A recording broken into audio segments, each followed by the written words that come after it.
Hello, welcome back to the reading of the poem of the Man God, written by Maria Valtorta, Volume 3, Chapter 380, Part 1. The Parable of the Unfaithful Steward. Essenes and Pharisees. 10th February 1946. Waiting for the Master, many people are scattered over the lower slopes of a rather isolated mountain, which rises from intertwined valleys surrounding it. In certain places, the slopes rise sheer from the valleys. To reach the top, there is a path cut in the calcareous rock, like a scratch winding of the slope. In some parts, the borders of the path are the steep incline of the mountain on one side, and a deep precipice on the other.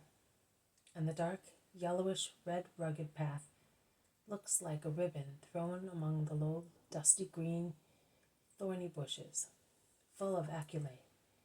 I would say the aculae are the very leaves that cover the arid rocky slopes and adorn themselves with bright violet-red flowers, like tassels or flocks of silk torn from the garment of some unfortunate person who happened to pass along the thicket of thorn bushes.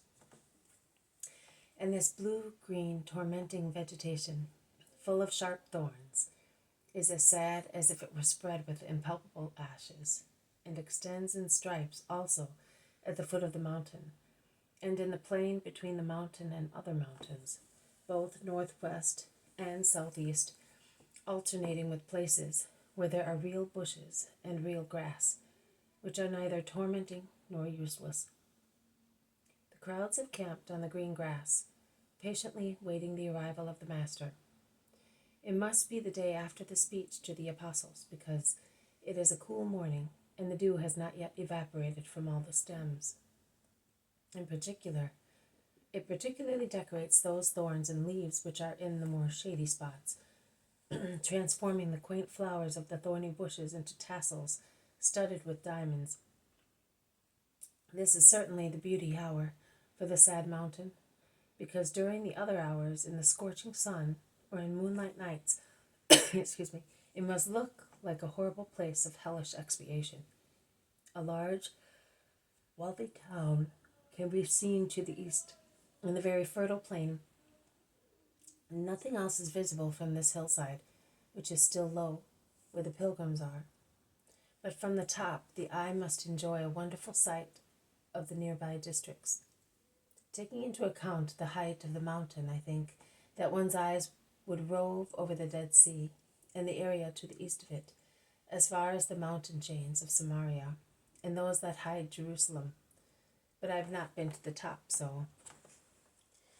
The apostles are moving about among the crowds, trying to keep them quiet and orderly, and to put sick people in the best places.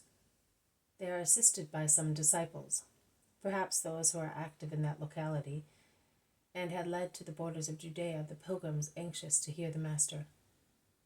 Jesus appears all of a sudden. He is wearing a white linen tunic and a red mantle, to make the heat of the sunny days compatible with the coolness of the nights, as we are not yet in summer. He has not yet been seen, and he looks at the crowds waiting for him and smiles. He seems to be coming from behind the eastern side of the mountain, halfway up the hill, and he comes down quickly along the difficult path. It is a boy who, either because he was looking at the flight of birds nestling among the bushes and which take off when a stone rolls down the mountainside and frightens them, or because his eyes were attracted by the sudden appearance, sees Jesus and bouncing to his feet shouts, "The Lord!" They all turn round and see Jesus, who is now about 200 meters away. They start running towards him, but with a gesture of his arm and with his voice, which is heard clearly, perhaps because it is echoed by the mountain, he says, "Remain where you are." And smiling all the time, he comes down as far as those waiting for him and stops at the highest spot of the tableland. He greets them from there. Peace to everybody. And with a particular smile, he repeats his salutation to the apostles and disciples who have gathered round him. Jesus is beaming with beauty.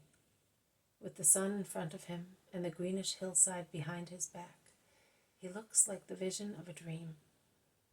The hours spent in solitude, something unknown to us, or perhaps an overflow on him of fatherly caresses, I do not know what, accentuate his eyes, his ever-perfect beauty. They make it glorious, imposing, peaceful, serene. I would say joyful, as becomes a person who comes back from a tryst and whose countenance, smiles, and eyes show all his happiness. The evidence of this divine encounter shines infinitely more brightly than can normally be seen after the meeting of poor human lovers, and the Christ appears dazzling with it, and he subdues all the people present who contemplate him silently with admiration, as if they were intimidated by the intuition of a mysterious reunion of the Most High with his word. It is a secret hour of love between the Father and the Son. No one will ever know it, but the Son keeps its seal, as if, after being the Word of the Father, as he is in heaven, he could hardly be once again the Son of Man. Infinity, sublimity, find it difficult to become the man again. Divinity overflows, explodes, radiates from humanity like sweet oil from a porous earthen jar, or like the light of a furnace through the veil of ground glass. This has been a reading from the poem of the Man God, written by Maria Valtorta, Volume 3, Chapter 380, The Parable of the Unfaithful Steward, Essenes and Pharisees. Thank you for listening. I will see you tomorrow. May God bless you, and may peace be with you.